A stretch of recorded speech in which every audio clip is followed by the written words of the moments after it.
안녕하세요. 예, 저는 이번에 한 달 동안 실전 GS 같이 강의하게 된 한성민 변리사라고 하고요. 59기로 합격했습니다.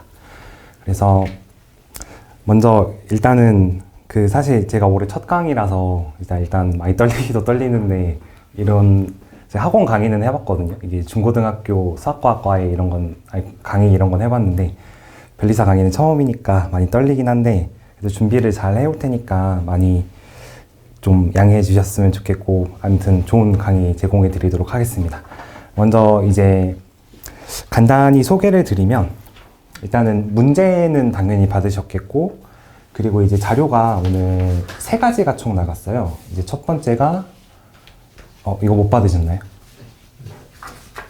아, 네, 이거. 예. 근데 꼭 중요한 건 아니고, 그러니까 저도 이제 수험생 할 때 자료를 되게 많이 주는 수업을 많이 들어보면은 딱 한 수업을 듣고 나면 자료가 이만큼 쌓일 때가 있잖아요, 판례가. 그러면은 그거를 다 보지도 못하고 끝나는 경우가 굉장히 많았어가지고 저는 자료를 어떻게 드릴 거냐면 이런 식으로 문제랑 해설이랑 보충 판례랑 한 번에 이렇게 묶어서 드릴 거예요. 그래서 사실 그거는 이제 답안 분량을 아직 좀 헷갈리신다면 참고서만 보셔도 되는데, 일단은 필기 하시거나 그럴 때는 이게 훨씬 편하실 거거든요.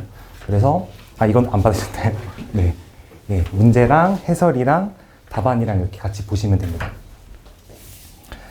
네. 그리고 먼저 저희가 하기 전에 이 실전GS가 이번에 제가 어떤 식으로 준비를 했는지 좀 설명을 드리려고 해요.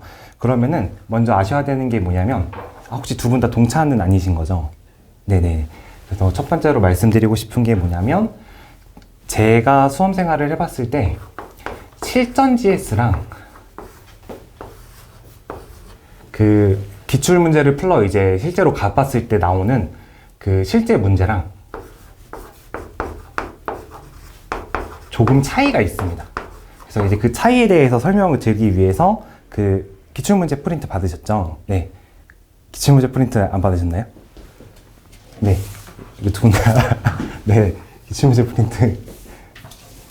네. 기출문제 프린트 한번 보시면 이제 그 차이가 있다는 걸 조금 알 수가 있어요. 그래서 기출문제의 유형이 뭐가 있는지를 조금 설명해 드리려고 해요.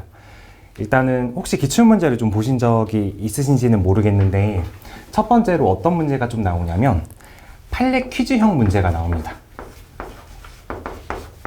이거는 이제 어떤 문제냐면, 판례도 표장을 똑같이 주고 사실관계도 똑같이 주다 보니까 그 판례를 알고 외우고 있으면 그냥 그대로 풀 수 있는 문제가 종종 나와요.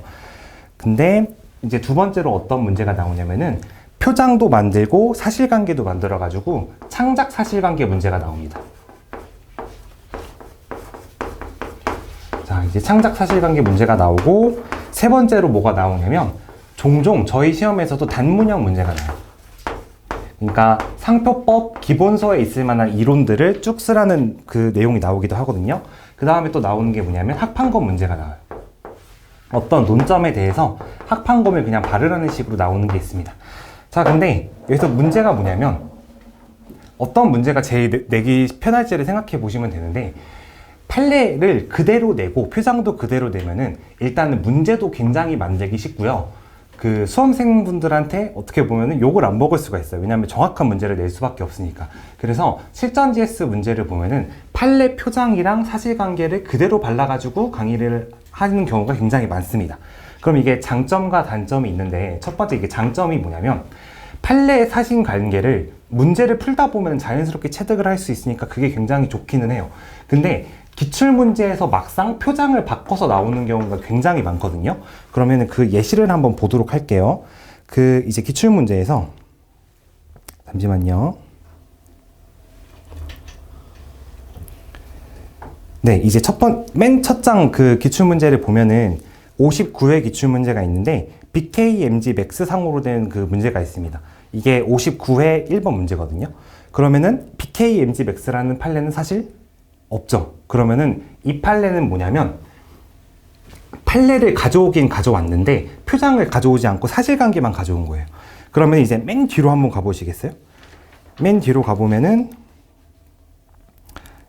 이제 그 맨 뒤에서 잠시만요. 끝에로 와보면 이제 순퍼니 이런 게 있는데 뭐 이런 것도 그 판례 사실관계로 만든 거죠. 그리고 제가 이게 프린트를 드리고 나니까 55회에 3번 문제를 보면은 다이아 스카이 이 문제가 있거든요. 그거를 보면은 이거는 타겟 판례가 궤도형 판례입니다. 그래서 이것도 판례로 낸 거긴 한 건데 변형을 한 거죠. 아무튼 이렇게 그러니까 말이 조금 꼬였는데 한 번만 더 정리를 해드리면, 그러니까 기출문제는 이게 굉장히 고루고루 나옵니다. 근데 실전 GS는 이것만 너무 내는 비중이 있어서 저희 문제에서는 이번에 이거를 굉장히 고루고루 낼 거고, 약간 혹시 오류가 있을지라도 조금씩 판례를 바꾸고 섞어서 낼 거라는 거를 좀 미리 말씀을 드릴게요. 네, 그 다음에 그러면 이제 저희 오늘 푸는 문제가 어떻게 만들어졌는지를 보게 되면은 1번은 어떤 문제였냐면은 1번의 표장이 뭐로 나왔죠? 완전 뜬금없이 완전 뜬금없이 MGC X라는 그 문제로 나왔어요. 그러면 이거는 어떤 기출문제를 생각하고 만든 거냐면 59회 1번 있죠. 방금 BCMG였나요? 그거를 보고 만든 겁니다. 표장을 전혀 뜬금없는 거로 준 다음에 사실관계만 판례에서 따온 거예요. 59회 1번은 청문각 사실관계를 따와가지고 이상한 표장을 줬는데, 저는 이번에 노단자 판례랑 융커스 판례를 따와가지고 거기다가 뜬금없는 표장을 줘가지고 만든 겁니다. 자, 2번을 보면은 2번은 판례가 뭐였냐면, 이거 타깃 판례 뭔지 아시나요? 2번? 네, 2번이 그쵸? 이게 APM24 판례를 그대로 타겟팅 한 건데 표장을 변형을 했죠. 근데 유사 판단이 들어갔는데 표장을 바꿀 수 있는 원리가 뭐냐면, 구조는 똑같이 했기 때문에 법리가 똑같이 쓰일 수 있어서 표장을 바꾼 거예요. 그리고 이제 3번을 보시면 컬러콤 판례를 그대로 냈습니다. 이거는 이제 기본 문제를 한번 어느 정도 푸시는지 보기 위해서 낸 거고요. 4번은 한설화 판례를 내긴 냈는데 이게 그거를 바탕으로 좀 다각적 조치 문제로 바꿔서 낸 겁니다. 이렇게 문제를 낼 때 조금 생각을 했다는 거를 염두해 주시고서 풀면은 이게 기출문제의 어떤 스타일을 변형을 했구나 이렇게 좀 느끼실 수 있을 거라고 생각을 해요. 네, 그래서 그다음에 이제 강의는 어떻게 할 거냐면, 최대한 그러니까 제가 제일 싫어했던 게 뭐냐면, 실전 GS 강평을 들을 때 답안을 읽어주시는 것 자체는 괜찮긴 하는데 처음부터 끝까지 답안만 읽어주시는 경우가 종종 있었거든요. 그러면은 이제 굉장히 부담이 되고 여기 왜 있지 이런 생각이 들기 때문에 제가 할 수 있는 범위 내에서, 그러니까 물론 읽어드리는 부분도 당연히 있겠지만은 제가 할 수 있는 부분에서 최대한 판례 이해할 수 있도록 많이 도와드리려고 합니다. 네, 그래서 강의 순서는 1, 2, 3, 4번을 이제 순서대로 하지 않을 거고요. 제가 배울 수 있는 거의 흐름에 따라서 먼저 4번 문제부터 진행을 하도록 하겠습니다. 그래서 4번 문제를 봐주시면 되고요. 자, 이제 4번 문제를 보면은 갑은 설화라는 상표를 등록받았고 을은 갑이 상표권을 확보한 이유, 그러니까 갑의 상표가 주지저명하게 된 이유부터 한설화 판례를 등록받은 것입니다. 근데 갑이 을에게 취할 수 있는 조치를 을의 상표 등록 출원이 설정 등록되기 전과 후로 나눠서 검토하라고 했잖아요. 그러면 먼저 이 판례를 딱 알게 되잖아요. 그 한설화 판례라는 걸. 그러면 한설화 판례를 냈을 때 가장 중요한 건 뭐냐면 상표의 유사 판단입니다. 네, 상표의 유사 판단입니다. 그러면 상표의 유사 판단을 어떻게 하는지에 대해서 조금 생각을 해볼 필요가 있어요. 그러면 상표의 유사 판단에 대한 법리는 상표의 외관, 칭호, 관념을 어떻게 관찰하냐면 전체적, 객관적, 이격적 관찰을 해서 어떤 결론을 내리냐면 수요자의 출처에 대한 오인, 혼동이 드느냐에 따라서 판단을 하고 있습니다. 그러면 이 판례가 설치가 될 때 이 세 부분으로 판시가 되는데 각각이 어떤 의미를 가지는지 판단을 해야 돼요. 외관, 칭호, 관념을 그 대상으로 하고 있습니다. 그래서 외관, 칭호, 관념은 의미상으로는 뭐냐면 유사 판단을 할 때 보게 되는 세 가지의 객체이며 대상입니다. 그리고 그거를 대상을 볼 때 어떻게 관찰을 하냐고 하냐면 전체적, 객관적, 이격적으로 관찰을 하고 있습니다. 그러면은 마지막으로 판단은 이렇게 하는 거예요. 수요자의 오인 한동. 그러면 판례가 여러 가지 판례를 보다 보면 어떤 판례가 나오냐면 외관 칭호 관념을 관찰을 하긴 관찰을 하는데, 그러니까 전부 유사하거나 전부 비유사하다면 당연히 그 수요자의 오인 운동이 없다는 결론으로 가게 되겠죠. 근데 어떤 판례들이 나오게 되냐면 어떤 거는 유사한데 어떤 거는 유사하지 않은 판례가 나올 때가 있어요. 그래서 그거를 묶어서 오늘 한번 설명을 드릴 거예요. 그래서 그 자료는 그 제가 통합해서 드린 그 두꺼운 자료를 보시면 되거든요. 27페이지. 네. 그래서 28페이지 보시면 될 것 같습니다. 28페이지. 그럼 이제 여기서 설명을 한번 드릴게요. 자, 맨 처음에 나온 판례가 뭐냐면 자연의 법 판례입니다. 자연의 법 판례. 그러면 이제 자연의 법 판례는 그 대상이 어떻게 되는 거냐면 자연의 법이라는 한글로 된 상표에 위에다가 이렇게 도형을 달아놨습니다. 그래서 그거랑 어떤 상표를 비교하게 됐냐면 네이처스 프렌드라는 판례랑 비교를 하게 되었어요. 자, 그러면 여기서 대상이 뭐죠? 유사 판단을 할 때 대상이 외관 칭호 관념이기 때문에 외관 칭호 관념을 볼 거예요. 근데 여기서 외관 칭호 관념을 보기 전에 어떤 걸 하냐면 어떤 외관 칭호 관념을 볼지를 먼저 하기 때문에 요부를 먼저 추출을 합니다. 근데 이 판례에서는 어차피 그 통구로 요부이기 때문에 뭐 요부 관찰이 별로 중요하진 않죠. 그래서 요부를 봐가지고 판단을 할 때 외관이 있고 호칭이 있고 관념이 있는데 이걸 이렇게 세 가지로 두고서 비교를 해보면 이게 무슨 말인지를 알 수 있어요. 자, 한번 볼게요. 자, 이거를 외관을 봤을 때 외관이 유사할까요? 자, 외관을 봤을 때 한글로 되어 있고 도형이 되어 있고 영문자로 길게 써 있으니까 외관이 누가 봐도 달라요. 그리고 근데 호칭을 말을 봤을 때 그 일반 수요자가 이 정도의 영어는 충분히 읽을 수 있는 영어니까 자연의 법이라고 읽고 네이처스 프렌드라고 읽으니까 발음이 전혀 다르기 때문에 호칭이 다르죠. 근데 어떤 게 유사하냐면 이거를 그대로 해석하면 수요자가 네이처스 프렌드니까 자연의 친구 또는 자연의 벗이라고 생각을 할 수가 있어요. 그래서 여기서 문제가 뭐냐면 판례를 읽으실 때 외관 호칭 관념을 따로 생각해 보신 다음에 OX가 갈리는 경우가 있을 수가 있겠나를 생각을 하셔야 됩니다. 그러면 여기서 어떻게 생각을 하셔야 되는 거냐면 항상 결론을 내릴 때 외관 호칭 관념을 분석을 한 다음에 어느 쪽이 이길 수 있는지 논거를 꼭 써주셔야 돼요. 포수업을 할 때. 그러면 여기서는 이거 결론이 어떻게 되는지 아시나요? 여기서 외관이랑 호칭이 이쪽이 이기기 때문에 결론은 비유사라고 납니다. 그러면 판례 포섭 방향이 어떻게 되겠어요? 외관 판단하고 호칭 판단하고 관념 판단한 다음에 근데 어느 쪽이 이기는지를 포섭해주고 결론적으로 수요자 오인 운동이 없으니까 비유사하다 이렇게 가겠죠. 그러니까 이거는 볼 때 어떻게 보셔야 되는 거냐면 꼭 그 문구를 잘 보셔야 됩니다. 그래서 28페이지를 보면은 자, 맨 위에서부터 세 번째 줄을 보면 이렇게 써 있죠. 상표의 유사의 여부는 외관 호칭 관념을 전개기 관찰에서 추로혼 염료에 따라 판단해야 된다라고서 일반 판례를 말해주고 외관 호칭 관념 중 서로 다른 부분이 있더라도 어느 하나가 유사하여 소유자에게 오인 운동 우려가 있으면 유사상표인데 어느 하나가 유사하더라도 전체적으로 오인 운동을 피할 수 있는 경우는 비유사다. 그럼 이게 무슨 말이냐면 어느 하나가 이렇게 동그라미가 나오더라도 다른 쪽에서 X가 나왔는데 이게 너무 세면은 비유사다. 근데 전체적으로 X가 나오더라도 동그라미가 너무 세면 또 유사일 수 있다. 그러니까 O가 나왔냐 X가 나왔냐가 중요한 게 아니고 그걸 전체적으로 봐야 된다라는 법리를 설시해 준 거겠죠. 그러면 밑에 봤을 때 네이처스 프렌드가 말을 어떻게 하는 거냐면 밑에 밑줄 보시는 곳을 보면은 여기가 나옵니다.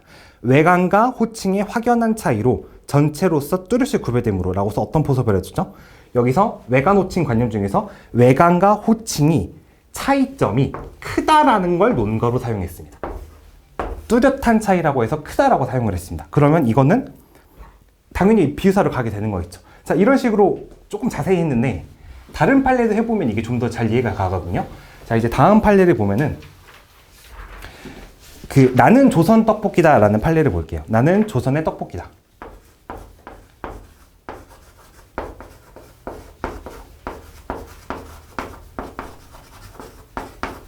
라는 판례가 있고 여기 상표가 있고 그 다음에 또 뭐가 있는 거냐면 왕자가 써 있는 조선 떡볶이 판례가 있습니다. 자, 그러면 여기서 이제 똑같이 외관 호칭 관념을 보는 거예요. 자, 외관적으로 봤을 때 이 두 표정이 어떻게 생겼냐면 나는 조선의 떡볶이다는 약간 흘리는 식으로 써가지고 좀 캐릭터화를 시켜가지고 썼죠. 근데 밑에 조선 떡볶이는 굉장히 딱딱한 글씨체로 썼습니다. 그러면은 다른 사람들이 봤을 때 외관은 다르다고 판단할 가능성이 높아요. 그리고 호칭 면에서 생각을 해보면 글자가 겹치기는 겹치는데 어떻게 생각할 수 있냐면 나는 조선의 떡볶이다라고 말하기 때문에 나는 조선의 떡볶이다라고 말하면은 나조떡이라고 줄여서 말할 수 있다는 그 상황이 여기서 증거로 입증이 됐어요. 그런 식으로 생각한다면 나조떡이랑 조선 떡볶이는 또 호칭이 다르잖아요. 그럼 호칭이 다르죠. 그럼 이제 관념을 볼 건데 여기서 이 판례가 되게 중요한 이유 중에 하나가 뭐냐면 나는 조선의 떡볶이는 다 이게 무슨 말이냐면 나는 조선의 국모다라는 그 명성황후에 나왔던 대사를 패러디한 거예요. 그러면 여기서 딱 이거를 했을 때 그 어떤 떡볶이가 나와가지고 내가 지금 조선의 떡볶이야 라고 말하는 장면이 상상이 되잖아요. 그러면 그게 주는 관념이랑 조선 떡볶이라는 명사가 주는 관념이랑은 다를 수밖에 없기 때문에 관념이 확실히 다릅니다. 근데 그나마 조금 유사한 게 뭐가 있는 거냐면 그 호칭을 봤을 때 나는 조선의 떡볶이다를 나조떡으로 줄이지 않는다면 조선의 떡볶이라는 말이 이렇게 겹치잖아요. 물론 이게 외관은 다르지만 말이 겹치기 때문에 호칭이 유사할 여지가 있어요. 그래서 판례가 얘를 죽이려고 문자를 그 새로운 걸 말합니다. 자, 여기서 이제 먼저 아셔야 될 게 있어요. 문자상표는 뭐가 제일 중요하죠? 외관 호칭 관념 중에서 호칭이 제일 중요합니다. 왜 호칭이 제일 중요한 거냐면 어떤 판례를 말할 때 너 지금 샤넬백 샀어? 라고 말하죠. 아니면은 뭐 이번에 뭐 나이키 바지 샀어? 이렇게 말하죠. 너 지금 갑자기 그러더니 칠판을 꺼내가지고 이거 샀어? 이렇게 나이키를 샀냐고? 이렇게 그려서 물어보진 않잖아요. 그러면은 도형이 중요한 게 아니라 어떤 그 문자상표는 말이 제일 중요한 거예요. 그렇기 때문에 호칭이 제일 중요한 건데 얘도 문자상표니까 말이 제일 중요할 거잖아요. 근데 말이 겹치지 않냐라는 논점이 생기는 거죠. 그러면 어떻게 되는 거냐면 얘 가지고 얘를 죽일 방법을 생각해야 돼요. 그래서 여기서 어떤 걸 하는 거냐면 문자가 가지는 관념이 강렬할수록 호칭의 비중은 작아진다라는 판례를 해요. 여기서. 그래서 밑에 그 이제 중간쯤에 29페이지의 중간에 보면은 문자 표장의 경우 문자에 대하여 형성되는 관념이 강렬할수록 호칭의 비중은 낮아진다. 그럼 무슨 말이죠? 여기가 조금 유사할 여지가 있던 거를 지워버리겠다 이런 말이죠. 그러면 전체적으로 어떤 결론이 나올 수밖에 없어요? 비유사가 나겠죠. 그러면 포섭할 때 제가 지금 한 행위가 있잖아요. 외관 호칭 관념을 분석한 다음에 어떤 비중이 큰지 작은지 분명히 논거를 말했죠. 아까는 뭐냐면 차이가 있긴 있는데 뚜렷하니까. 이거는 얘가 크면 얘는 작아지니까. 이런 식으로 설명을 하는 거예요. 그 논리 과정을 설명을 해야지 사은포섭을 잘했다고 평가를 받을 수 있는 겁니다. 그러니까 길게 할 때는 그 논리를 길게 쓰고 짧게 할 때는 그 논리를 짧게 쓰면 되는 거지 무지하게 그냥 아무 생각 없이 길게 쓰시거나 그냥 짧게 쓰시면 안 되는 거예요. 이해되시죠? 예. 그러면 그 다음에 나오는 게 뭐냐면 오늘 판례입니다. 오늘 판례. 예. 제가 이거를 제가 이거를 하고서 바로 틀렸는데 이거 오늘 강의해야 되니까 한자를 연습을 한번 해봤거든요. 근데 바로 틀렸네요. 그래서 네. 맞죠, 이거? 혹시 틀리면은 좀 이해해 주세요. 예, 오늘 판례가 뭐가 나왔냐면은 한설아랑 설아가 나왔습니다. 그래서 프린트는 어디에 보시면 되냐면 31페이지를 보시면 돼요. 그럼 이것도 똑같이 외관 칭호 관념을 볼 거예요. 근데 이제 어떻게 되는 거냐면 얘는 약간 애매하긴 합니다. 그래서 판례도 약간 애매하게 설치를 하긴 하는데 외관이 유사할지 안 유사할지 생각을 해보면 얘는 2글자죠. 근데 얘는 3글자죠. 그러니까 5글자랑 6글자라면은 좀 긴 글자랑 긴 글자니까 비슷하다고 할 여지가 있는데 2글자랑 3글자의 이 덩어리다 보니까 외관이 다소 다르다 이런 식으로 판시를 합니다. 그리고 밑에가 어떻게 되는 거냐면 호칭으로 생각을 했을 때 얘가 호칭이 겹치긴 겹치는데 어떤 말을 할 때 첫 글자가 굉장히 강하잖아요. 그래서 칭호도 약간 다릅니다. 근데 여기서 이제 문제가 되는 게 뭐냐면 관념이에요, 관념. 이게 관념이 유사할지 비유사할지를 생각을 해야 되는데 자, 이거 한번 생각을 해볼게요. 자, 예를 들어서 베트남 쌀국수가 있습니다. 자, 그리고 여기는 뭐가 있냐면 쌀국수가 있습니다. 그리고 여기는 치킨이 있습니다. 이 3가지 음식이 있죠. 그러면은 비슷한 음식 두 개를 묶으세요 라고 했을 때 잘 생각해 보면은 여기 베트남이 있으니까 뭐 베트남이 치킨이 유명해서 치킨 막 이런 식으로 가지 않고 베트남에서 온 쌀국수죠. 결국에 뭐가 중요한 거냐면 두 가지 말이 있을 때 얘가 얘를 수식해주는 관계가 있으면 얘는 베트남인지 아닌지가 중요한 게 아니고 쌀국수라는 게 굉장히 중요해져요. 그러니까 말이 앞에서 국가명이 있을 때 이렇게 수식을 하게 되면은 결국 얘는 쌀국수인 거고 결국 얘도 쌀국수인 거니까 두 개를 묶게 되면 얘랑 얘를 묶게 되겠죠. 그러면 이 판례도 똑같다는 거예요. 한설아라고 했을 때 한국에 있는 눈의 꽃이잖아요. 그러면 이거는 어떤 수식 관계가 생기냐면 한국에 있는 눈꽃이 됩니다. 일반적으로 생각을 했을 때. 그러면 얘가 얘를 꾸며주는 게 되겠죠. 그러면 어떻게 되는 거냐면 여기서도 생각을 했을 때 마치 뭐로 보이는 거냐면 베트남 쌀국수라고 써놨지만 이 베트남이 작아지는 효과가 있는 거예요. 베트남 쌀국수잖아요. 이거는 분명히. 그러면 한설아도 어떻게 되는 거냐면 한설아라고 써놓긴 써놨지만 한국의 눈꽃인 겁니다. 그러면 관념이 어떻게 돼요? 이거는 유사하다고 할 만하겠죠. 그래서 근데 방금 말한 그거를 하기 위해서 논거를 써야 돼요. 논거를. 그러니까 얘가 얘를 어떻게 한 거죠? 수식해 준 거죠. 관념적으로. 그러면 수식해 주는 논거가 뭐냐면 여기는 우리나라가 지금 한자 문화권이죠. 한자 문화권이기 때문에 이 한자를 읽을 수 있을 거예요. 그러니까 이거의 뜻을 이해할 수 있어서 얘를 수식한다고 할 수 있겠죠. 그리고 또 어떤 게 있는 거냐면 그러면 이게 생겼어요. 이거를 수식하니까 첫 번째로 동그라미라는 걸 알 수 있었어요. 첫 단계가 이거예요. 그러니까 이거 잘 보셔야 돼요. 이게 두 가지 표현이 나오는데 그게 그 의미가 달라요. 첫 번째는 뭐냐면 관념이 유사하다는 걸 끌어내는 거는 얘가 얘를 수식하니까 얘는 작아져서 관념이 유사하다라고 끄집어냈어요. 그러면 이제 뭘 해야 돼요? 갈렸죠. 갈리면 뭘 해야 돼요? 비교를 무조건 해야 되잖아요. 그럼 이게 판례를 읽으실 때 비교의 논거를 잘 읽으셔야 되는 거예요. 자, 한자는 어떤 문자죠? 표의 문자죠. 표의 문자. 표의 문자는 의미를 담고 있는 문자라는 거잖아요. 그러면 문자는 기본적으로 호칭이 중요하다는 게 기본 베이스였지만 여기서는 한자기 때문에 깨서 얘를 비중을 높일 수 있는 거예요. 이거 이해되시나요? 그러니까 여기서는 이 판례에서 그 말을 안 했어요. 근데 잘 생각해보면 대법원 판례에서 항상 판시를 할 때 문자는 칭호가 중요하다 했어요. 근데 그 칭호를 관념이 이길 때 판시를 어떻게 하는 거냐면 한자니까 관념이 세다라는 이거를 주는 거예요. 2번이. 그럼 포섭을 할 때 어떻게 해야 되겠어요?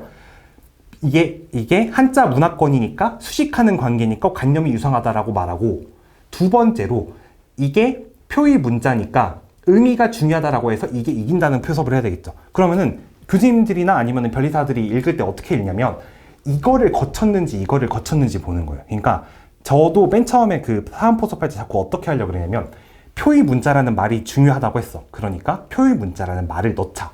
자꾸 이런 식으로 접근하시면 안 되고 컨셉이 이거고 이거니까 순서대로 쓰자. 그래서 이제 굵은 논리를 따라간다는 걸로 접근을 하시면 됩니다. 그럼 이해가 되셨죠? 판례가 세 개가 다 달라 보이지만 이게 완전 똑같은 말을 하고 있는 거예요. 그러니까 이렇게 읽으실 때 논리 방향이 어떤지를 잘 생각해서 읽으시면 된다는 말입니다. 자, 이게 판례 하나 설명하는데 너무 길었죠? 근데 참고로 설명을 드리면 저는 GS 들을 때 늦게 끝나면 엄청 싫어했기 때문에 무조건 제 시간에 끝내드리겠습니다. 네. 그렇다고 날려서 하진 않을 텐데 웬만하면 제 시간에 마치겠습니다. 자, 그러면 이제 첫 번째로 그러면은 이 4번 문제에 대해서 판례 유사 포섭하는 방법에 대해서 배웠어요. 방금 하신 거를 까먹지 마시고 다른 판례 유사 판단 읽을 때도 자꾸 생각을 하면서 읽으시기 바랍니다. 자, 그럼 이제 첫 번째로 유사 판단을 했어요. 그럼 이제 유사 판단을 한 다음에 이제 뭐가 나오는 거냐면 조치가 나왔으니까 어떻게 조치할까 생각해야 되겠죠. 그러면 상표법상 조치를 묻는 문제가 기출에서도 굉장히 많이 나오고 그 GS에서도 굉장히 많이 나와요. 그러면 그거 나올 때마다 어떻게 생각을 하셔야 되는 거냐면 조치는 근데 그냥 이건 공식인데 별로 안 그러니까 사실 GS에서 중요한 건 아니지만 한 번만 다시 리마인드 시켜드릴게요. 조치는 사용에 대한 조치가 있고 등록에 대한 조치가 있다라고 생각을 하시면 됩니다. 그래서 저는 항상 어떻게 썼냐면 조치를 물어봤을 때는 사용에 대한 조치, 등록에 대한 조치가 있는데 상표는 취소 심판이 있고 무효 심판이 있죠. 그리고 사용에 대한 조치는 어떻게 했었냐면 머릿속으로 항상 제가 선택을 디보를 했는데 똑같이 했어요. 3인형기를 생각했습니다. 3인형기. 그래서 이거를 머릿속으로 경적 증가. 이게 침소신부. 그냥 안 쓸게요. 그리고 이게 침몰량. 그리고 이게 뭐 취포이나 뭐 이런 거 뭐였죠? 아무튼 뭐 갑자기 까먹었는데 중향재탈 제외인가? 아무튼 이렇게 해서 했습니다. 그러면은 여기서 이제 생각하셔야 되는 게 뭐냐면 등록에 대한 조치는 취소랑 무효가 두 개가 있다는 걸 생각을 하셔야 돼요. 근데 취소는 언제 문제가 될까요? 그 공식을 생각을 하셔야 돼요. 그러면은 취소가 조문이 되게 많잖아요. 자세히 보면은. 그러니까 취소를 추상적으로 접근하지 마시고 취소를 언제 판단하는지 원칙을 조금 세워놓으시면 편해요. 그래서 뭐냐면 1호 있고 2호 있고 3호 있고 4호 있고 뭐 이렇게 되잖아요. 근데 이거 밑에 나오는 경우가 있나요? 잘? 안 나오죠. 왜냐면 이거를 내게 되면 어떻게 문제가 뭐냐면 이거에 관한 문제를 냈다는 게 너무 뻔히 보여요. 그래서 논점을 숨기기가 굉장히 어렵고 판례가 없기 때문에 이게 안 나오는 거예요. 그러면 밑에가 나올 리가 없잖아요. 뭐 지표단, 지표증 이런 거니까 이게 나올 리가 없잖아요. 그러면 여기가 나온다는 생각을 하신 다음에 어떻게 접근을 하시면 좋으냐면 이거는 어떻게 되죠? 상표를 3년 동안 불사용해야 되죠. 그럼 이거는 뭐냐면 변형 사용해야 되죠. 그러면 어떤 경우에는 절대 이게 나오는 게 아닌 거냐면 사용 자체를 안 했거나 아니면은 자기 상표를 제대로 쓰고 있으면은 논점이 절대 안 되는 거예요. 근데 여기서 어떻게 나왔죠? 문제를 쭉 읽을 때 을은 가방을 지정해서 상표 등록 출원하고 그러니까 을 상표를 가방의 출처 표지로 사용하고 있다 이렇게 나왔잖아요. 그러면 변형 사용 사정도 없고 불사용 사정도 없으니까 취소는 문제되지 않겠죠. 그러면 무효 심판만 문제되니까 무효 심판에 대해서 써야겠다 이렇게 생각을 하시면 됩니다. 그리고 이제 법과목 공통인데 3인형기 이렇게 조치 문제가 나올 때 뭘 생각하시면 되냐면 이거가 각각이 갖는 의미가 있어요. 그러니까 어떤 거냐면 경고는 뭘 위한 거죠? 고의 입증에 굉장히 편하죠. 그러니까 수험적으로 굉장히 중요한 포인트가 있어요. 적극적 권리범위 심판은 뭐죠? 침해 판단에 있어 유리한 증거죠. 증거는 그러니까 뭐 증거 보전은 그러니까 미리 증거 조사를 할 수 있으니까 좋은 거고. 그러니까 이런 식으로 포인트를 한 단어 정도씩만 넣어가지고 포섭을 해주면 훨씬 있어 보이니까 나열하지만 않으시면 됩니다. 네, 이해되시나요? 아무튼 네, 그래서 조치에 대해서 간략히 설명을 드렸고요.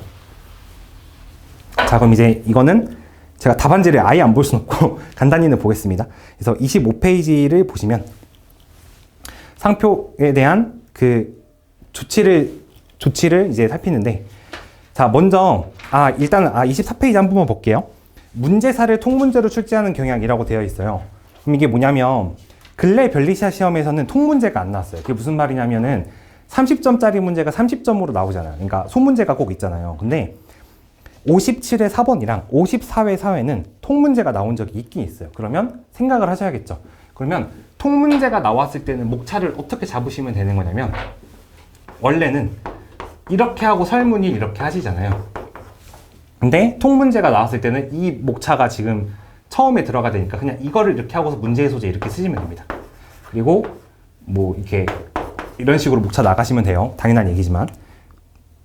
그래서 이제 25페이지 보시면 갑상표와 의상표의 유사유 하면 적극 이렇게 되어 있죠. 그러면 판례를 써주는데 외관 호칭 관념 중에 서로 다른 부분이 있어도 호칭이나 관념이 유사하여 오인 혼동 쉬운 경우 유사상표다. 그럼 무슨 말이죠? 외관 호칭 관념 중에 OX가 나왔냐 안 나왔냐가 중요한 게 아니고 그게 갈리는 경우에는 결론이 바뀔 수 있다. 이런 말이죠.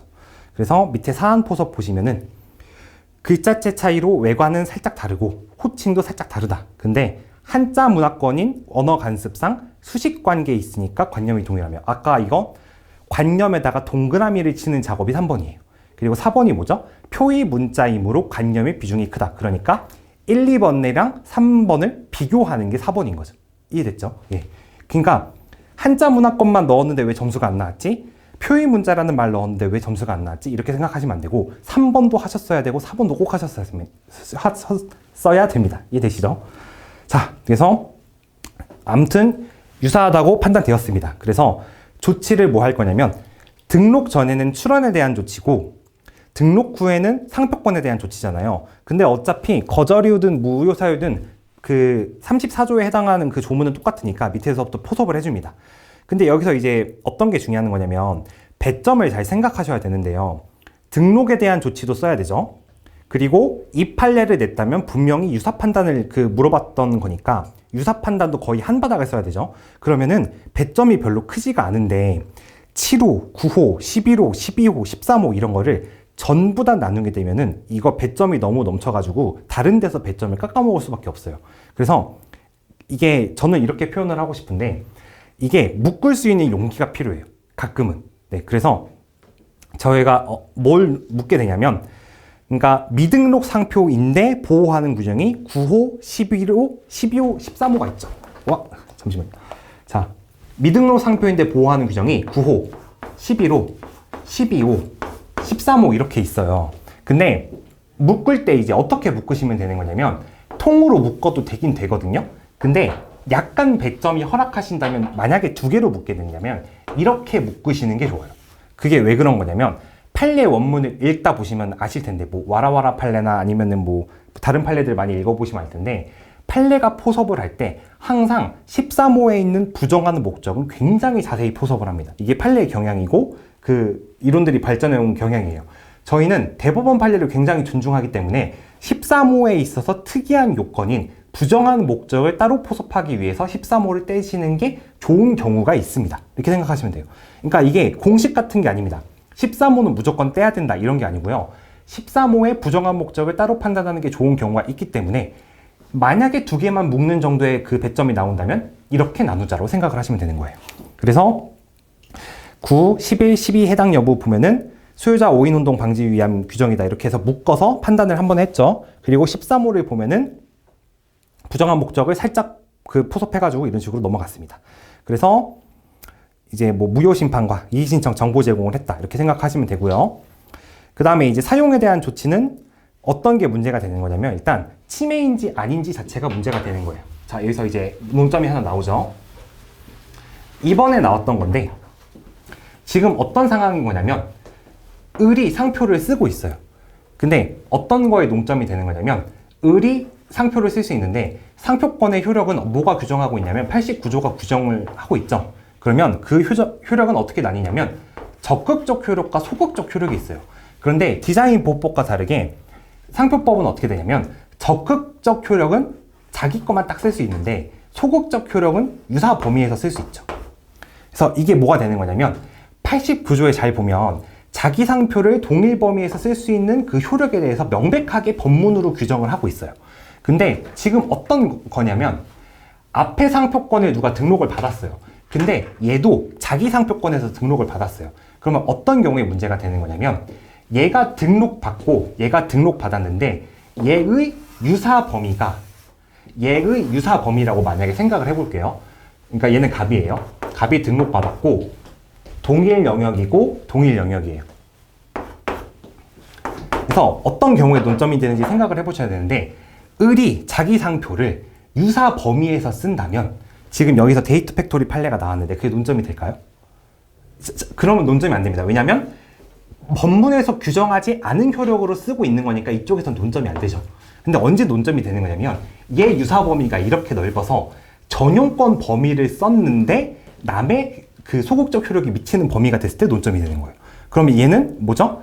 취소 심판 논점이 안 된다는 걸 생각을 잘 해보면 변형 사용을 지금 안 했잖아요. 근데 자기 거를 쓰고 있는데 얘가 등록을 받았으니까 데이터 팩토리 판례가 문제가 되는 겁니다. 그러면 제가 지금 해석을 어떻게 했죠? 시작이 뭐였어요? 89조죠. 그래서 가장 중요한 게 뭐냐면 데이터 팩토리 판례를 쓸 때 가장 중요한 건 89조가 제일 중요하고요. 소극적 효력이에요? 적극적 효력이에요? 얘가 법문에 분명히 적극적 효력을 쓸 수 있다고 되어 있는데 못 쓰는 거니까 적극적 효력이 제한이 되냐 안 되냐의 문제겠죠. 그래서 여기서 이제 볼게요. 그 보충자료 그 27페이지 보시면 이번에 그 전용권의 항변 가부에 보면은 2018-25344가 나오는데 밑에서 두 번째를 보면 이렇게 돼 있죠. 적극적 효력이 제한되어 침해가 성립한다는 입장이다. 그럼 이게 뭐예요? 89조의 법문에 있는 효력 중에서 적극적 효력이 제한되어서 침해가 성립한다는 입장이에요. 자, 근데 여기서 이제 궁금한 게 하나 생길 수 있어요. 데이터 팩토리 장르 나오지 않았어요? 라고 하면은 갑자기 할 말이 없죠. 근데 데이터 팩토리가 분명히 나오긴 나왔는데 유의하실 게 뭐냐면 큰 배점으로는 안 나와도 이런 게 작은 배점으로는 연속으로 나온 경우가 꽤 있어요. 그러니까 어떻게 쓰실지를 정리를 해 놓으시면 돼요. 그래서 데이터 팩토리를 정리를 하시면 어떻게 할 거냐면 먼저 논점의 시작은 어디다? 89조다. 왜냐면 내 상표 내가 쓸 수 있는데 라는 효력을 규정하니까. 근데 적극적 효력이다 소극적 효력이다? 내 거 내가 쓸 수 있다는 적극적 효력에 대한 논점이다. 그런 다음에 여기서 이제 그 상표법의 뭐 상표권의 효력, 상표법의 뭐 규정의 내용과 취지, 뭐 지식재산 간 상호 간에 뭐 저촉되는 관계 뭐 이런 그 논거가 나옵니다. 그리고 논거가 나오고 이제 뒤에가 어떻게 되는 거냐면 적극적 효력이 제한되어서 침해가 된다라는 표현이 나와요. 그러면 그 생각을 어떻게 하셔야 되는 거냐면 풀 논리를 머릿속에 담아두시는 거예요. 80구조로부터 시작돼가지고 1, 2, 3을 비교를 한 다음에 적극적 효력이 제한돼서 침해가 된다라는 생각을 하시고서 이거를 배점이 크면 이거 다 적고 배점이 작으면은 이거 빼고 배점이 또 작으면은 뭐 이거 빼고 이런 식으로 하나씩 빼시면서 하시면 됩니다. 자, 그러면 뒤에 아무튼 뭐 3인연기 나오는 거는 그냥 쓰시면 됩니다. 그러니까 이것도 쓰실 때 조금만 팁을 드리면 4번의 소결 보면은 고의가 있다면 침해죄로 고소할 수 있다. 제가 이런 식으로 쓰잖아요. 그러니까 침해죄에는 고의가 요건이라는 걸 내가 안다는 걸 자랑을 할 수 있으니까 이런 식으로 써주시면 됩니다. 자, 그러면 지금 뭘 한 거냐면 4번에서 그 판례 설명 다 하고 뒤에 보충 자료까지 설명을 다 했습니다. 참고 자료까지. 자, 그러면 제가 정시에 끝낸다고 했는데 시간이 많이 없어요. 빨리 1번에 가보겠습니다. 네. 자, 1번으로 가보면 자, 아까도 말씀드렸지만 표장을 전혀 바꾸고 대신에 판례 사실관계를 약간 변형시켜가지고 그대로 넣은 문제입니다. 이게 논점 찾기가 어려울 수가 있어요. 자, 그러면 일단은 일단 노단자 판례를 먼저 설명을 드릴게요. 자, 이게 노단자 판례가 이게 되게 어려운 판례예요. 이제 제가 평석도 많이 찾아보고 했는데 노단자 판례에 대해서는 이제 어떻게 생각을 하시면 되는 거냐면 이게 중국에서 그 노단자라는 상표를 제가 아까 말했지만 그 한서라는 연습을 했는데 노단자는 연습을 안 했거든요. 그러니까 그냥 그 한글로 쓰겠습니다. 이걸 6개를 등록받은 애가 있었어요. 그래가지고 막 열심히 사용을 했습니다. 그 자기 제품에, 그 주류 제품에 사용을 했어요. 그런데 열심히 사용을 하다가 중간에 누구한테 넘기냐면 을한테 이 상표권을 넘겨요. 근데 여기서 객체를 잘 기억하셔야 됩니다. 방금 제가 뭐 넘겼다 했죠? 상표권을 넘겼어요. 상표권. 자, 상표권만 넘겼어요. 자, 그런데 이제 을이 이걸 받아가지고 그 상표권을 또 누구한테 넘기냐면 병한테 넘깁니다. 그래서 병이 이 상표를 이제 사용을 하고 있는 거예요. 중국 상표권이에요. 이거 중국 상표권. 근데 여기서 갑을 병, 정 이렇게 해가지고 우리나라에서, 그러니까 이건 중국입니다.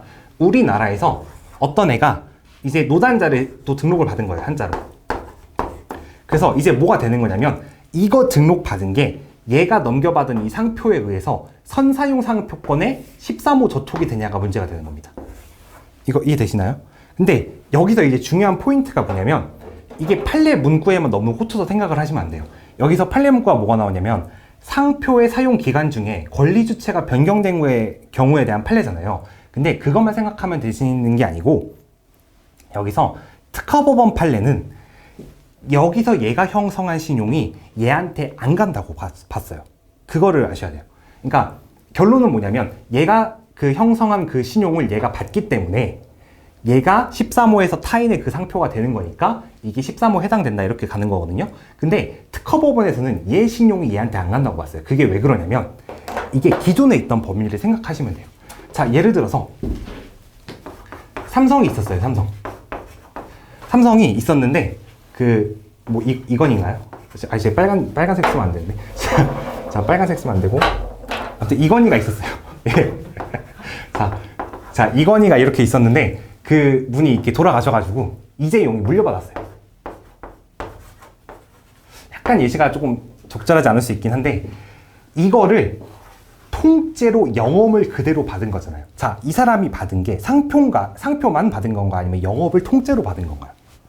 영업을 통째로 받았죠. 자, 이 경우에 이때 삼성이랑 다르다고 생각해요? 아니면 보통은 똑같다고 생각을 해요? 그러니까 물론 이제 경영 방식에 따라 나중에 달라질 수는 있겠지만 받는 즉시 갑자기 바뀐다고 생각하진 않잖아요. 그 삼성이 그 삼성인 거죠. 그렇기 때문에 영업이 통째로 옮겨질 때는 신용이 넘어간다고 보는 게 대법원 판례였어요, 원래. 이거 이해되시나요? 그러면은 잘 생각해 보세요.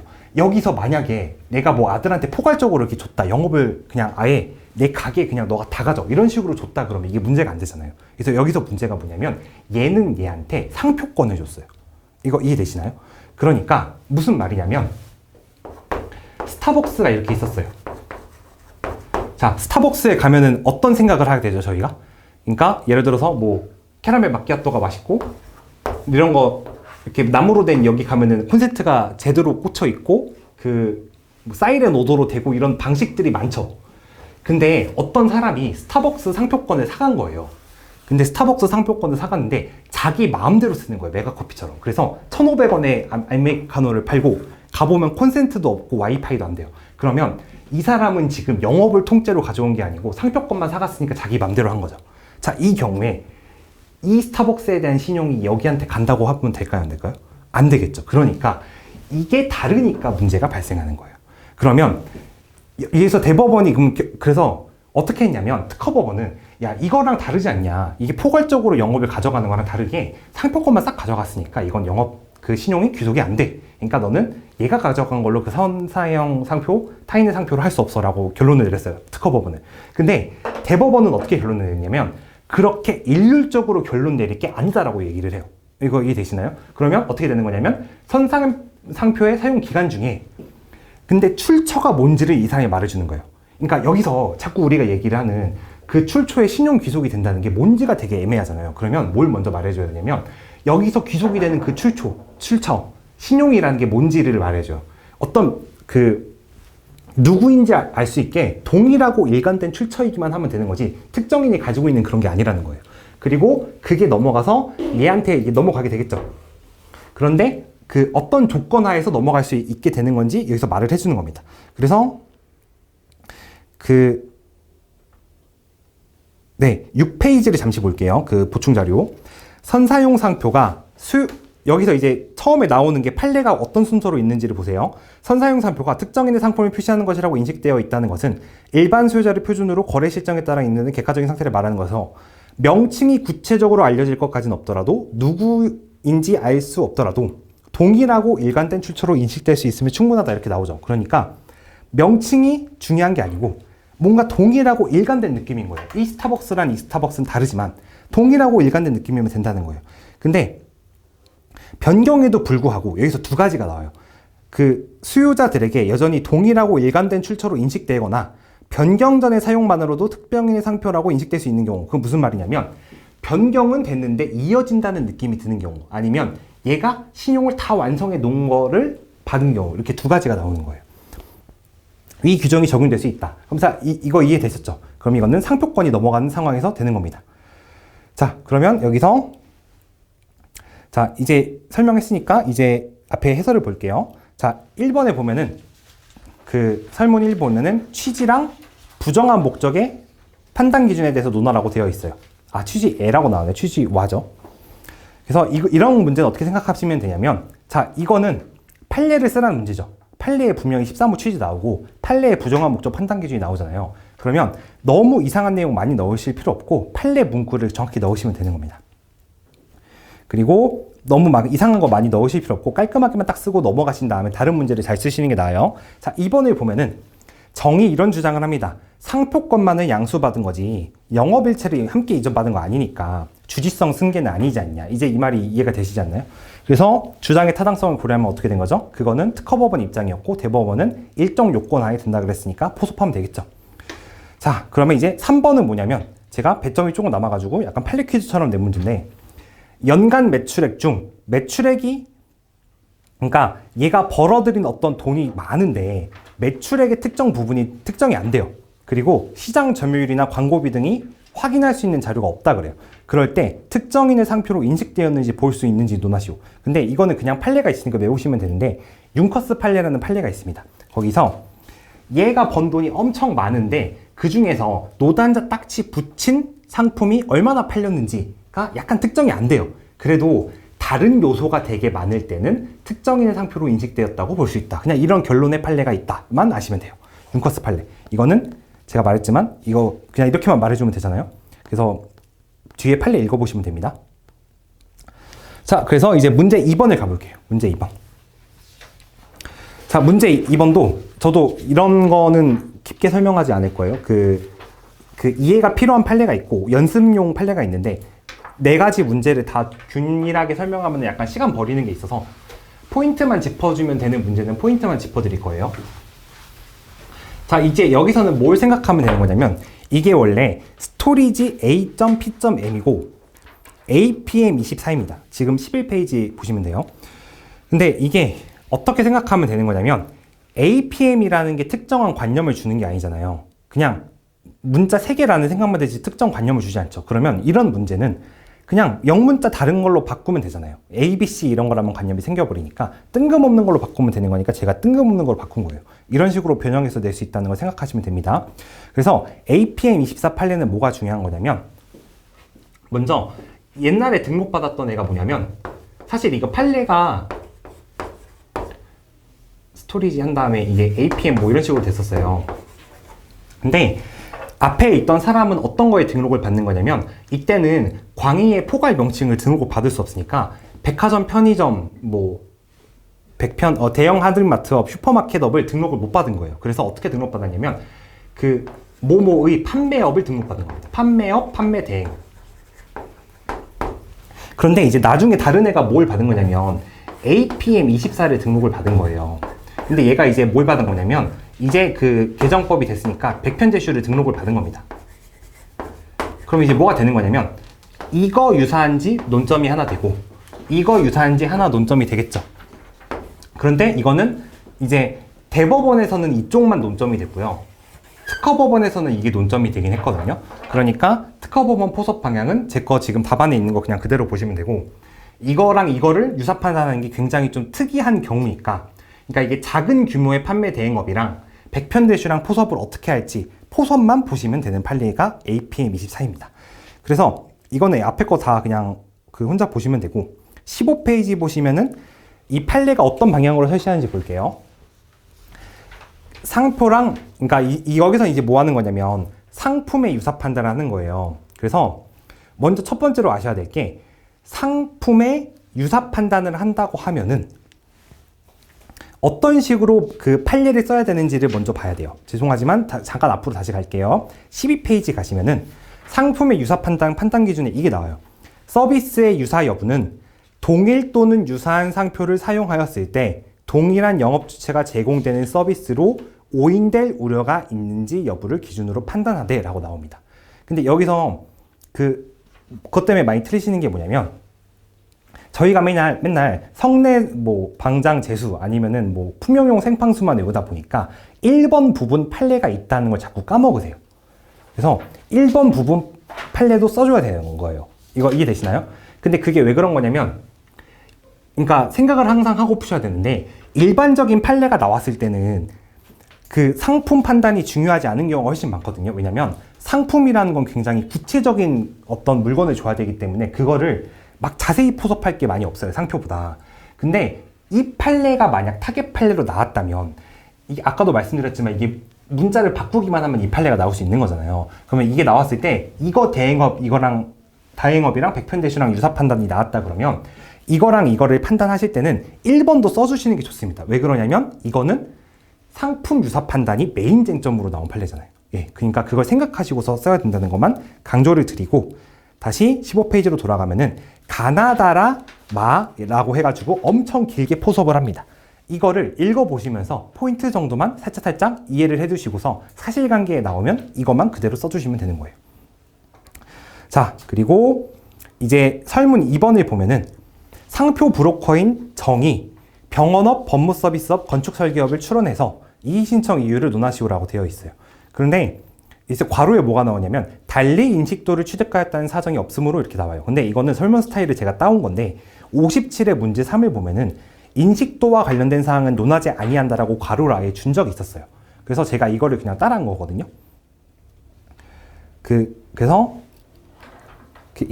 이거는 34조 1항 9호 내지 13호를 논하지 말라는 말이에요. 그러면 여기서 이제 할 수 있는 게 뭐냐면 아셨길 바라지만 3조 1항밖에 안 돼요. 그럼 3조 1항은 단문 쓰셔가지고 판단하시면 됩니다. 그래서 3조 1항은 최근에 어떤 판례가 있는 거냐면 이제 13페이지, 14페이지에 오시면 판단 기준이 나옵니다. 그럼 여기서 뭐냐면 주관적, 내면적 의사를 중심으로 하긴 하는데 외형적 사정도 고려해야 된다라고 나와요.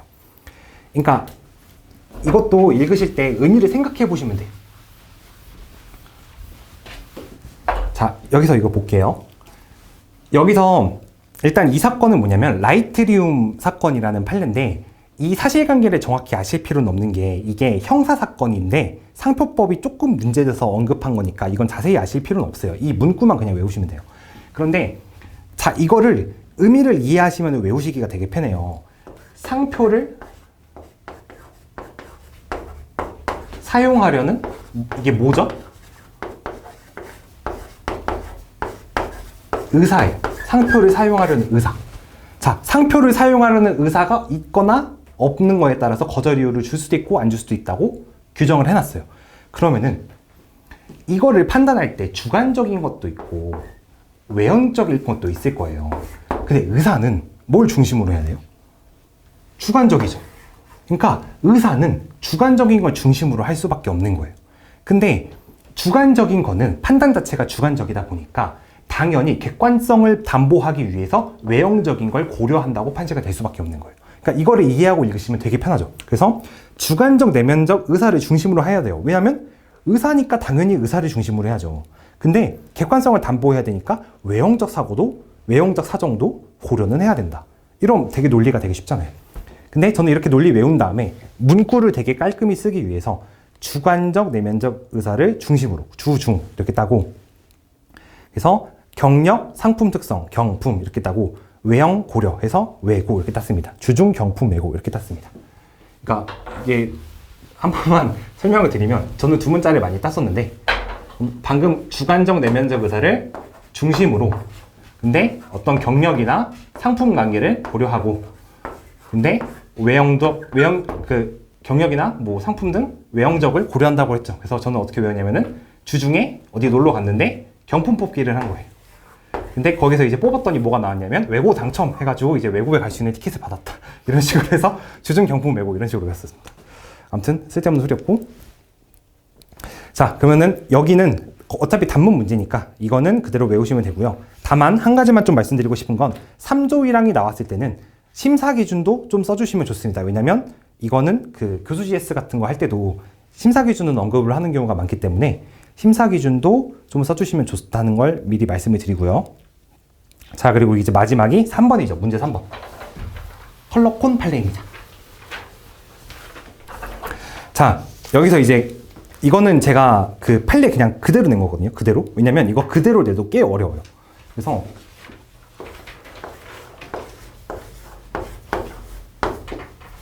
컬러콘 이렇게 있고 이제 뭐가 있는 거냐면 아스팔트 그리고 유채색 콘크리트 그리고 무채색 콘크리트 이렇게 있습니다. 그래서 여기서 이거 판례를 원래 아시는지 모르겠는데 컬러콘 판례는 뭐가 문제가 되는 거냐면 두 가지가 문제가 돼요. 첫 번째가 뭐냐면 33조 1항 3호 그리고 두 번째가 뭐냐면 34조 1항 12호 전단이 문제가 됩니다. 12호가 나왔을 때는 전후단을 꼭 구분해서 써주셔야 돼요. 논리가 전혀 다르기 때문에. 자, 그래서 여기서 이제 논점이 되는 게 뭐냐면 이게 이거 가지고 뭐가 되는 거냐에 문제가 되는 거예요. 자, 그래서 이제 판단을 한번 해볼게요. 자, 첫 번째는 33조 1항 3호입니다.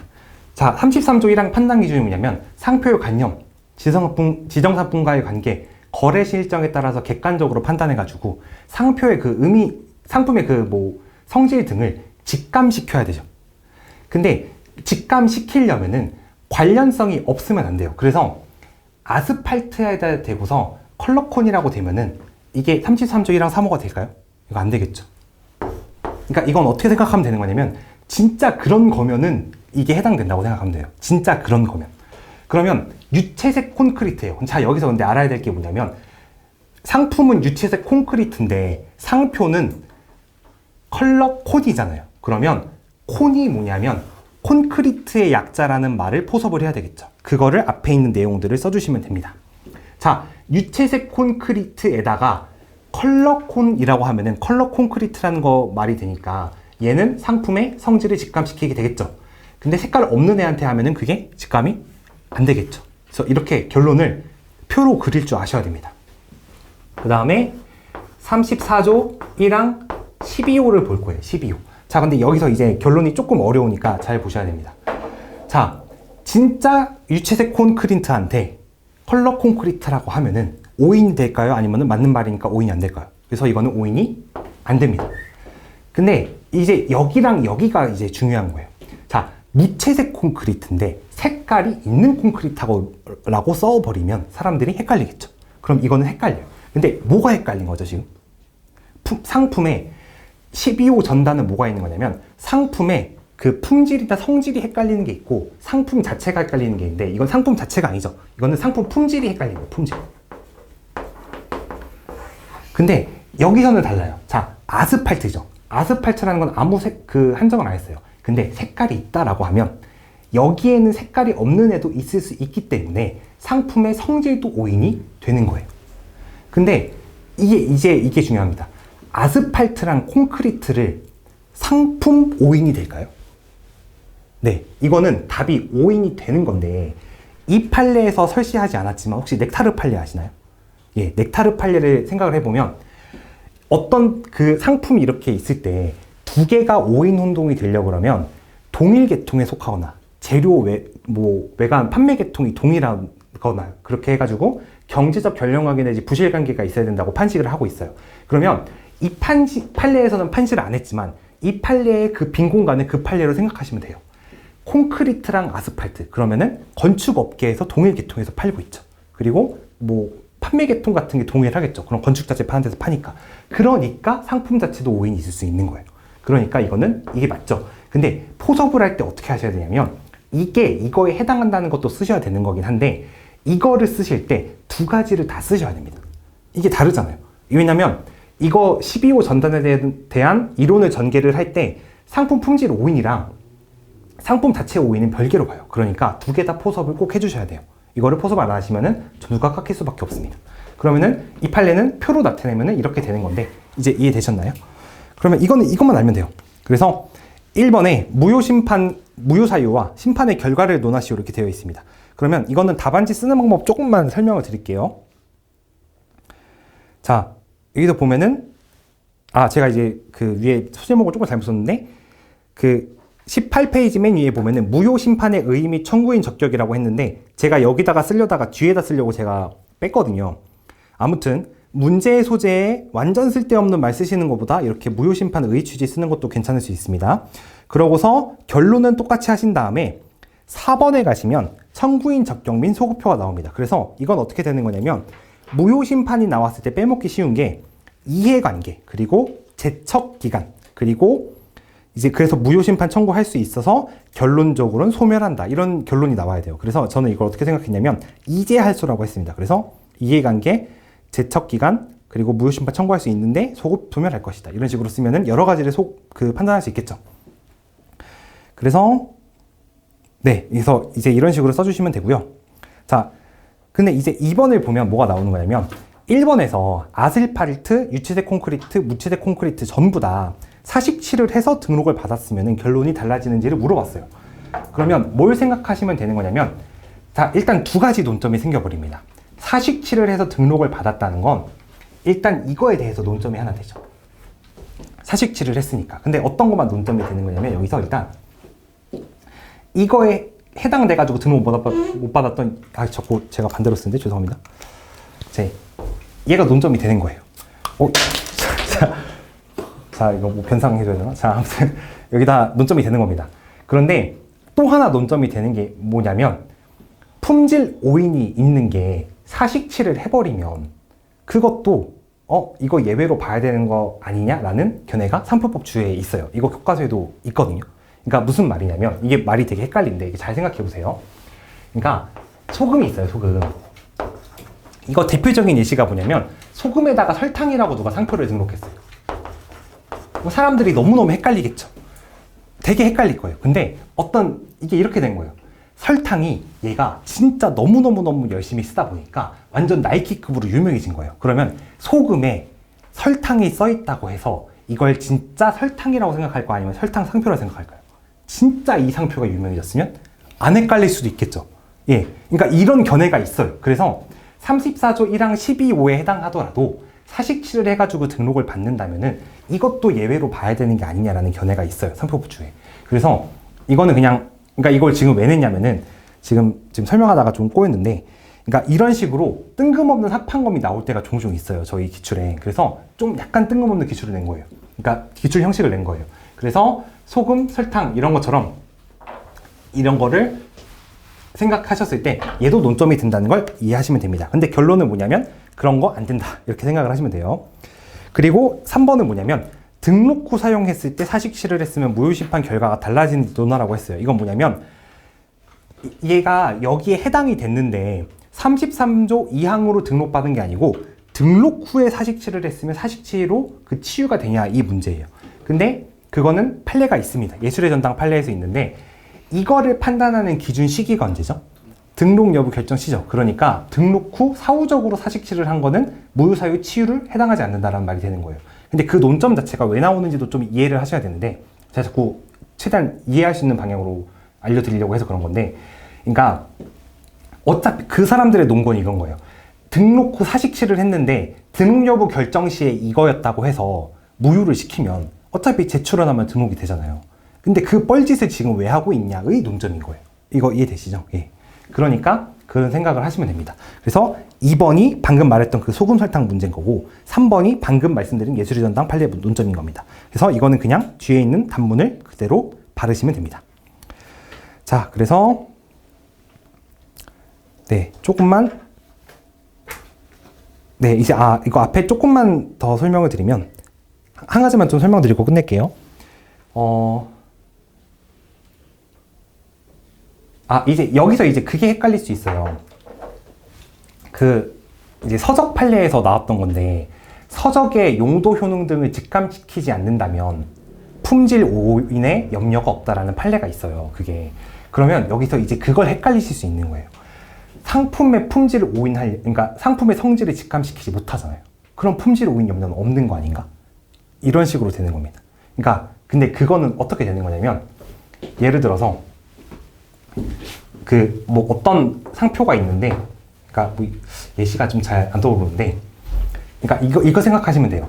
그거는 어떤 거냐면 상표가 있고 상품이 있었을 때 완전 거리가 멀 때는 잘 생각해 보세요. 12호 전단은 어떨 때 문제가 되는 거냐면 경제적 결령관계 내지 부실관계가 있어야 되잖아요. 콘크리트랑 아스팔트가 어느 정도 이렇게 붙어 있어야 되는 관계여야 오인이 생기죠. 잘 생각해 보세요. 완전 겹치는 건 아니니까 3호는 아니에요. 근데 어느 정도 붙어 있기 때문에 12호는 생기는 거예요. 그럴 때는 방금 판례를 쓰시면 안 돼요. 그러니까 용도 효능 등을 직감시키지 못하면 품질 오인 염려가 없다는 그 말은 뭐냐면 얘랑 엄청 거리가 먼 경우에는 직감도 안 되고 당연히 품질 오인도 없지. 왜냐면 당연히 경제적 결령관계 내지 부실관계가 없으니까 라는 말이에요.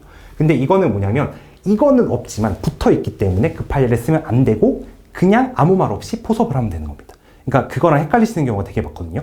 3호 아니면 12호, 3호 해당 아니면 12호도 당연히 아닌 거 아니에요? 라고 생각하면은 넥타르 판례를 이해하지 못하신 겁니다. 이거 이해되시나요? 예. 그러면 오늘 제가 준비한 거는 다 했고요. 일단은 제가 1, 2회는 저희가 근데 수업이 30분까지 맞죠, 정확히는. 예, 그쵸. 그러니까 지금쯤 끝내면 적당하죠. 제가 제 1, 2회는 지금 원래 제가 표장을 좀 많이 변형시켜가지고 내려고 했는데 여기서 변형을 시키기에는 1, 2회가 지금 그 등록 요건 문제라서 표장을 다 바꿔버리면 이게 문제가 말이 안 돼요. 그래서 3, 4회 정도부터는 좀 더 기출스럽게 많이 낼 테니까 웬만하면은 딱 정시에 시작하셔가지고 딱 시간 맞추는 연습 기왕이면 하시면 좋거든요. 예, 그렇게 하셔가지고 뭐 한 달 동안 도움이 좀 많이 되셨으면 좋겠습니다. 그리고 일단은 자료 맨 끝에 보면은 제가 카톡방을 해놨거든요. 이게 인강으로 듣는 분도 계신다고 해서 자료 맨 끝에 맨 아래에 보면은 카톡방 있어요. 보충 자료 맨 끝에. 네. 그래서 거기 그냥 오픈 채팅방에다가 상표법, 한성민, 실전 GS 이런 거 치면 나오거든요. 거기 들어오시면 됩니다. 네. 그리고 제가 이제 영상 끄고서는 전화번호도 알려드릴 테니까 편하게 연락하시면 되고요. 네. 그러면은 오늘 강평은 일단 여기까지 하고 질문 있으신 분들 계시면은 질문해 주시면 되겠습니다. 감사합니다.